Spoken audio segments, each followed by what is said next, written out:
मुकुमलुङमा no cable car, प्रदेश 1 नम्बरमा no Koshi र लिम्बुवान किरात लागू गरिनेछ।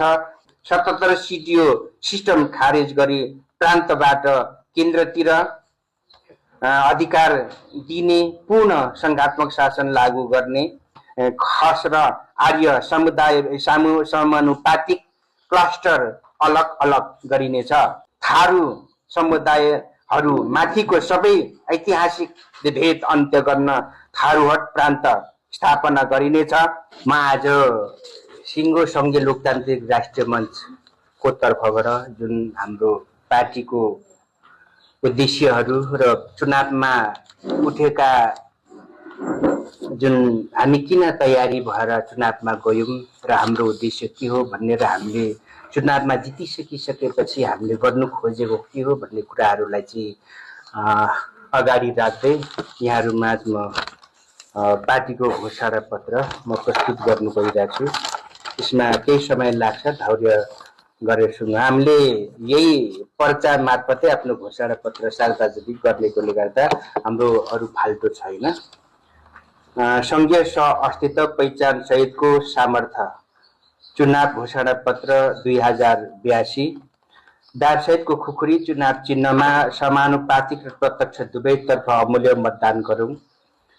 सङ्घीय लोकतान्त्रिक राष्ट्रिय मञ्चको राजनैतिक एजेन्डाहरू र पार्टीको घोषणा पत्र नै हो।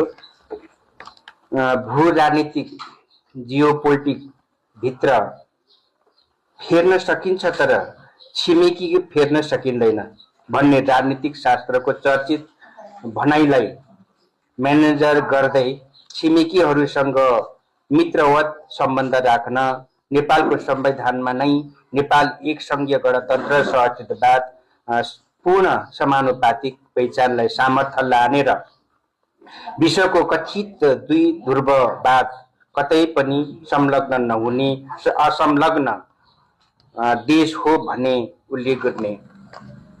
दुईमा पहिचानको 5 र सामर्थ्यको 4 आधारमा 10+1 प्रान्तको स्थापना, संविधान सभाको राज्य पुनर्संरचना तथा राज्यको राज्यको शक्ति बाँडफाँड समितिले 2065-9-1 देखि 2066-10-6 सम्म 127 बैठक बसेर निर्णय गरेको पहिचानको 5 आधारहरू: 1 मा जातीय समुदाय, 2 मा भाषा, 3 मा संस्कृति, 4 मा भौगोलिक क्षेत्र र 5 मा ऐतिहासिक पृष्ठभूमि र सामर्थ्यको 4 आधार